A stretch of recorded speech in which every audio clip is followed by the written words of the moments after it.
everybody, welcome back. Thanks for joining me again.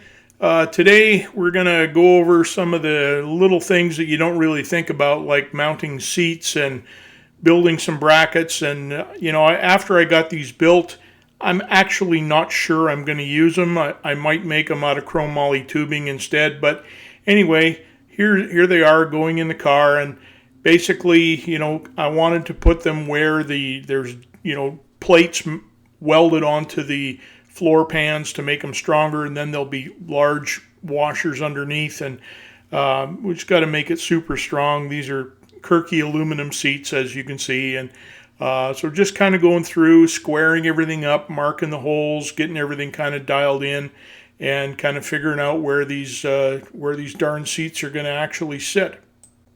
So once I had the seats basically in place and where I thought they needed to be, it's time to start on the roll cage, and the place to start on the roll cage is the foundation. So NHRA rules say that you can take 6-inch square plates, weld them to your floor pans, and that's good enough, but that's not good enough for me. So what we did was actually cut holes in the floor pans and put 2x4-inch tubing that welds to the rockers as well as to the inner frame extensions. And basically, once it's connected to the frame connectors and the rockers, I thought it was going to be super strong. And then the roll bar will actually go on top of that 2x4 tubing, and then there'll be a plate that actually goes over top of that welds to the floor. So you'll see how it's going to look here as we go on.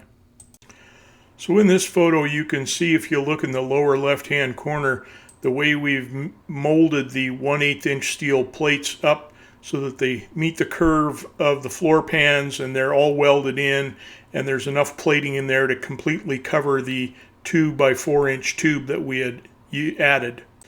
So some of the tubes came pre-bent from S&W, and some of them we had to bend ourselves. So I borrowed my buddy Rick's bender, and we kind of went to town on some of them. We wanted to get those rear bars bent just right so that they fit right and worked right. And then the front bars also got welded through the pans and down into the substructure just behind the torque boxes. So it's same kind of process. And then the top plates were bent, heated and bent to fit the floor. And once we get it all done, that whole front end of that car is really stiff. And here we trimmed the dash out so that those down bars can go behind the dash instead of being in front of it. I don't like the way that looks. And we're also able to tie in the horizontal bar, the crossbar here, behind the dashboard, which was really nice. I was really glad we were able to do that because it makes the car look like a little more of a street car inside. So here we're adding diagonals down to the 4-link. And these ones here, they were tough. Those had to be custom bent because I wanted to get more room, more shoulder room, and bring the door bars out as far as I could, but still get the doors to close. So those are custom bent there where they're circled in red. And that was a really interesting exercise. But we got them, and it turned out good. So the door bars give me a little extra room. And I've got a short video that I'll post up on actually doing the door bars and how they swing out of the way because they're a little bit different. So here's the front bars going in, and that's most of the roll cage complete. Not all, but most.